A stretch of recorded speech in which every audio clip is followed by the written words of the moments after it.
हरे कृष्ण। आप सभी को भौम प्रदोष व्रत की बहुत सारी शुभकामनाएं। इस समय पवित्र श्रावण मास चल रहा है और आज मंगलवार का दिन है, इसीलिए आज के इस प्रदोष को हम भौम प्रदोष व्रत के नाम से जानते हैं। आज मंगला गौरी का व्रत भी रखा जाएगा और इसीलिए भगवान शिव और माता पार्वती की विशेष कृपा आप और आपके परिवार पर सदैव बनी रहे, यही मंगल कामना करते हैं।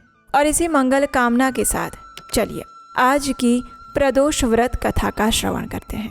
आइए आज की कथा आरंभ करते हैं।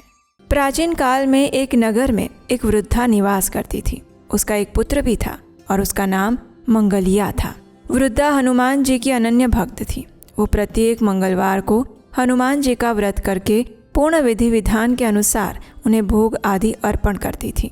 इसके अलावा वो वृद्ध स्त्री मंगलवार को ना तो घर लीपती थी और ना ही मिट्टी खोदती थी। और इस प्रकार उस वृद्ध स्त्री ने दीर्घ काल तक निरंतर व्रत का पालन किया। एक समय हनुमान जी ने इस वृद्ध स्त्री की भक्ति को देखकर उसकी परीक्षा लेने का विचार किया। उस समय हनुमान जी एक साधु का वेश बनाकर आए और उस वृद्धा के द्वार पर पहुंचकर पुकारने लगे। हनुमान जी ने कहा, क्या कोई हनुमान भक्त यहाँ पर है जो हमारी इच्छा को पूर्ण कर सके? ये पुकार सुनकर वो वृद्ध स्त्री बाहर आई और उसने पूछा कि महाराज बताइए क्या आज्ञा है। साधु का वेश धारण किए हुए हनुमान जी ने कहा, मुझे अत्यंत तीव्र क्षुधा लगी है, मैं भोजन करूंगा। तू थोड़ी सी भूमि लेप दे और मैं वहां पर बैठकर भोजन करना चाहता हूँ। अब ये सुनकर वो वृद्ध स्त्री असमंजस में पड़ गई। उसने साधु जी से निवेदन किया और कहा, हे महाराज, लीपने और मिट्टी खोदने के अलावा आप जो भी आज्ञा करेंगे वो मैं करने के लिए तैयार हूँ, लेकिन आज भौम प्रदोष व्रत वाले दिन मैं ये नहीं कर सकती। साधु ने 3 बार परीक्षा करने के बाद कहा, तू अपने पुत्र को लेकर आ, मैं उसे लिटाकर उसकी पीठ पर अग्नि प्रकट करके भोजन पकाऊंगा। अब ये सुनकर वृद्धा व्यथित हो गई, लेकिन वो साधु को वचन दे चुकी थी, इसलिए अपने वचन का पालन करने के लिए उसने अपने पुत्र मंगलिया को साधु महाराज को सौंप दिया। लेकिन साधु स्वरूप में आए हुए हनुमान जी उस वृद्धा की और परीक्षा लेना चाहते थे, इसलिए उन्होंने उस वृद्धा को स्वयं ही अपने हाथों से मंगलिया को उल्टा लिटाकर उसकी पीठ पर अग्नि दहन करवाई। अग्नि दहन करके व्याकुल मन से वृद्धा अपने घर के अंदर चली गई।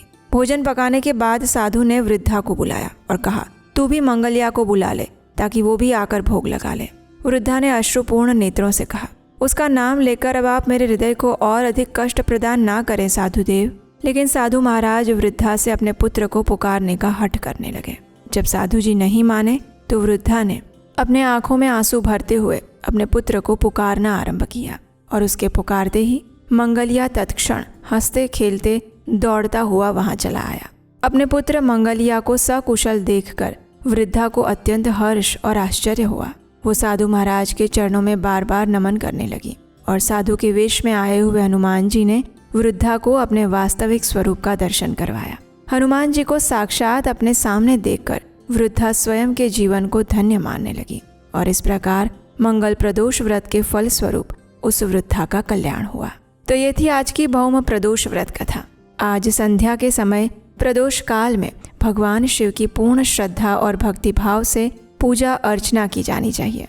पूजा अर्चना करने के बाद आप महामृत्युंजय मंत्र का जप कर सकते हैं, पंचाक्षर मंत्र का जप कर सकते हैं, शिव चालीसा का पाठ भी कर सकते हैं और भगवान शिव के 1000 नामों का उच्चारण भी कर सकते हैं।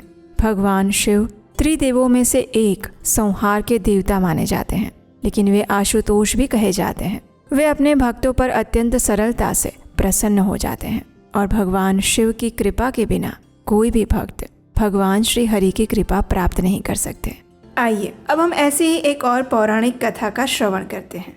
उज्जैन नगरी, जिसे प्राचीन काल में अवंतीपुर के नाम से जाना जाता था, एक समय उज्जैन नगरी में वेद प्रिय नामक ब्राह्मण रहते थे। वे अपने घर में प्रतिदिन 24 घंटे उनके द्वारा स्थापित शिवलिंग की पूजा अर्चना करते थे। वे शिवजी के अनन्य भक्त थे। उनके 4 पुत्र थे, जिनमें सबसे बड़ा था देवप्रिय और उसके बाद प्रियमेधा, सुवृत और सुव्रत। ये चारों पुत्र भी अपने पिता के समान ही भगवान शिव के अनन्य भक्त थे। अपने दिन का अधिकतर समय वे महादेव की पूजा अर्चना और उनके गुणगान करने में ही व्यतीत करते। उनके घर में निर्विघ्न रूप से हमेशा यज्ञ चलते रहते थे। भगवान शिव की आराधना के फल स्वरूप उन्होंने ऐसी सद्गति प्राप्त कर ली थी जो कि संतों को भी दुर्लभ होती है। उनके पुण्य प्रभाव और निरंतर चलने वाले यज्ञ के कारण अवंतीपुर भी हर प्रकार से फल फूल रहा था। दूसरी ओर पास में ही रत्नमाल पर्वत पर दूषण नामक एक राक्षस रहता था। उसने ब्रह्मा जी की घोर तपस्या की और उनसे युद्ध में सदा विजयी रहने का वरदान प्राप्त किया। अब उसने अपनी शक्ति का दुरुपयोग करना शुरू कर दिया। उसने तीनों लोकों पर अपना प्रभुत्व स्थापित कर दिया, देवताओं को स्वर्ग से निकाल दिया और इस प्रकार वो त्रिभुवन का स्वामी बनकर क्रूरता पूर्वक राज करने लगा। किसी भी स्थान पर देवी देवताओं की पूजा हो या वैदिक यज्ञ हो, वो उसे बिल्कुल मान्य नहीं था, क्योंकि वो जानता था कि अनेक वैदिक यज्ञ में दी जाने वाली आहुतियां ही सभी देवताओं की शक्ति का स्रोत हैं। इसलिए उसने निश्चय किया कि वो कहीं पर भी कोई यज्ञ नहीं होने देगा ताकि देवता निष्क्रिय पड़ जाएं। और फिर क्या था, दूषण ने चारों ओर ब्राह्मणों पर अत्याचार करना शुरू कर दिया। लेकिन जब उसने देखा कि उसके राज्य के निकट ही अवंतीपुर में अभी भी धर्म का साम्राज्य फैला हुआ है, इस बात को वो कैसे सहन कर सकता था। उसी क्षण उसने उज्जैन पर आक्रमण किया और जितने भी ब्राह्मण थे उन सब के यज्ञ बंद करवाए। उसके अत्याचार के सामने विरोध करने का साहस भला कौन कर सकता था। इसलिए उसके भय से सभी ब्राह्मणों ने वैदिक यज्ञ बंद कर दिए। लेकिन वेदप्रिय और उनके चारों पुत्र इस आतताई से नहीं डरे, क्योंकि वे जानते थे कि काल उसका क्या करे जो भक्त हो महाकाल का। उनके अंदर ना तो भय आया और ना ही महादेव के प्रति उनकी श्रद्धा कम हुई। ऐसे में वेद प्रिय ब्राह्मण ने अपने पुत्रों को संबोधित करते हुए कहा, हे मेरे प्रिय पुत्रों, हमारा नगर इस समय महासंकट की स्थिति में है। चारों ओर उस आतताई असुर ने अस्त्र शस्त्र से सज्ज अपने सैनिक एकत्रित किए हुए हैं, लेकिन हमारे पास ना तो कोई सेना है और ना ही शस्त्र। हम उनसे युद्ध भी नहीं कर सकते। हमारे पास कोई है तो वो है सिर्फ हमारे आराध्य देव भगवान शिव।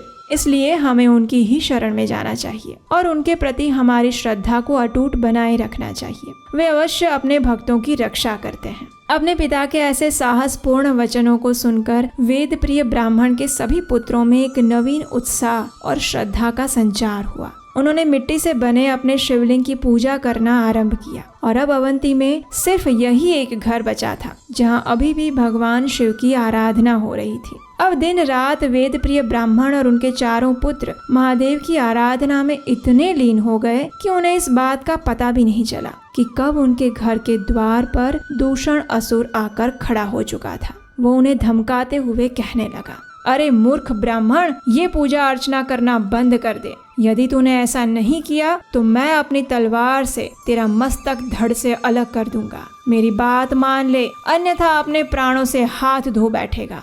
लेकिन उस असुर की बातों का वेद प्रिय ब्राह्मण या उनके पुत्रों पर कोई असर नहीं हुआ। वे सभी तो भगवान शिव की आराधना में लीन हो चुके थे। उन्हें इस प्रकार ध्यान मग्न अवस्था में देखकर दूषण ने अपनी सेना के साथ उन पर आक्रमण करने लगा और उसी समय एकाएक धरती कांपने लगी, आसमान गरजने लगा। जो पार्थिव शिवलिंग वेदप्रिय ने स्थापित किया था उसमें भयंकर कड़ाका हुआ और उसमें से विशाल काय महाकाल प्रकट हुए। सिंहनाद करते हुए उन्होंने उस असुर से कहा, अरे मूर्ख, तूने मेरे भक्तों पर अत्याचार किया है। तुझे क्या लगा कि वे निसहाय है? नहीं, अब जा, जितनी तीव्रता से भाग सकता है भाग ले और अपने प्राणों को बचा ले। इतना कहकर महाकाल ने दूषण और उसके सैनिकों को भागने का अवसर दिया। लेकिन थोड़े दूर तक जाते ही महादेव की अग्नि ज्वाला युक्त दृष्टि उन पर पड़ी और वे सभी उसी समय जलकर भस्म हो गए।